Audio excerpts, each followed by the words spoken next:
الحیتمی کی اس آیات کی تفسیر میں وہ بیان کرتے صفحہ نمبر 290 پر 190 پر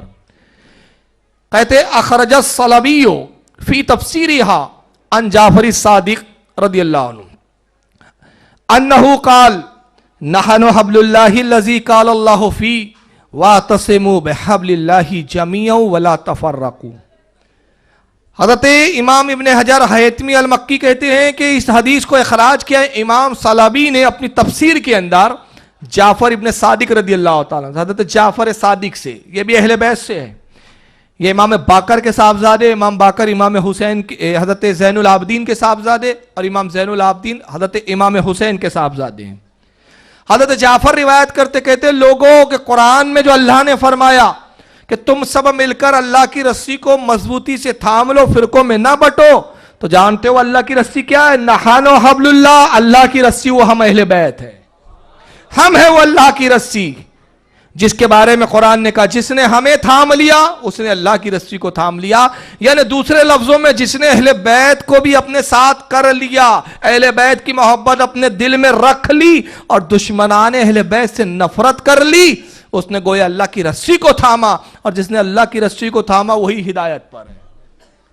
یہ کچھ تمہیدیں میں نے رکھی تاکہ پہلے اہل بیت کا مقام آپ کے ذہن پر ثابت ہو جائے، اور سب حدیثیں میں نے پیش کی ہے، اس میں کوئی بھی قصہ نہیں سنایا،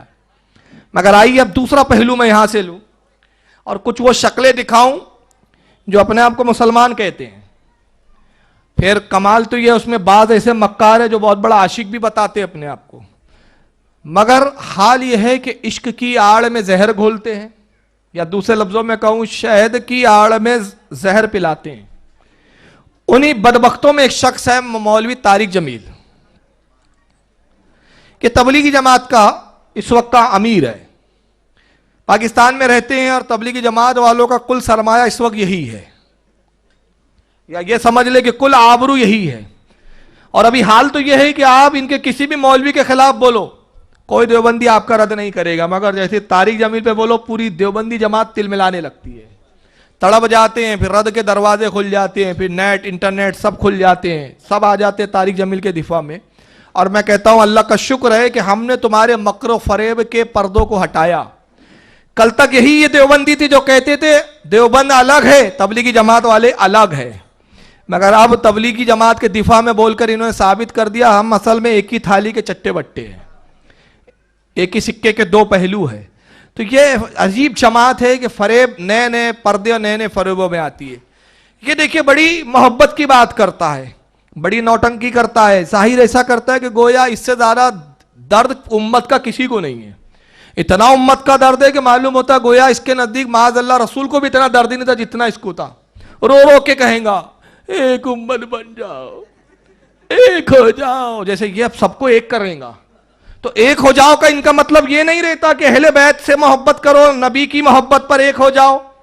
دیکھیں ایک بات خاص میں توجہ دلانا چاہ رہا ہوں، جتنے باطل فرقے جو ایک ہو جاؤ کا نعرہ لگاتے ہیں ان کی دعوت یہ نہیں ہوتی کہ نبی کی محبت پر ایک ہو جاؤ، نبی کی عظمت پر ایک ہو جاؤ۔ ایک ہو جانے کا مطلب یہ ہوتا ہماری جماعت میں آؤ، اور ہم کہتے ہماری جماعت میں مت آؤ، نبی کی محبت پر ایک ہو جاؤ، اور ایسے ایک ہو جاؤ کہ جس کو بھی نبی کا گستاخ دیکھو دودھ کی مکھی کی طرح نکال کر پھینک دو۔ ہم نبی کی طرف بلاتے ہیں، اپنی جماعت کی طرف نہیں بلاتے۔ کیوں؟ ہم نے جماعت نہیں بنائی ہے، بلاتا وہ ہے جس نے جماعت بنائی ہو، تبلیغ وہ کرتا ہے جس نے نیا کچھ کام شروع کیا ہو۔ ہم تو پہلے سے ہیں پرانے، ہمیں جماعت بنانے کی کیا ضرورت؟ یہ جماعت تو نبی نے بنائی ہے، ہم بلاتے نہیں، ہم تو کہتے ہیں نبی نے جس نے بنایا اسی کی طرف آؤ۔ تو ہم اہل سنت کی تقاریریں آپ دیکھ جائیے، محبت رسول اور محبت اہل بیت پر ہوتی ہی اس لیے کہ ہم اپنی جماعت کے مولوی کی طرف نہیں بلاتے۔ لوگ کہتے ہیں یہ اعلیٰ حضرت کی طرف بلاتے، ہم کہتے ہیں غلط، اعلیٰ حضرت کی طرف ہم نہیں بلاتے، در حقیقت اعلیٰ حضرت ایک چشمہ ہے، ہم کہتے ہیں چشمے کو لگاؤ، اور جب وہ عشق کا چشمہ لگاؤں گے تو پھر نبی کی محبت نظر آنے لگیں گی،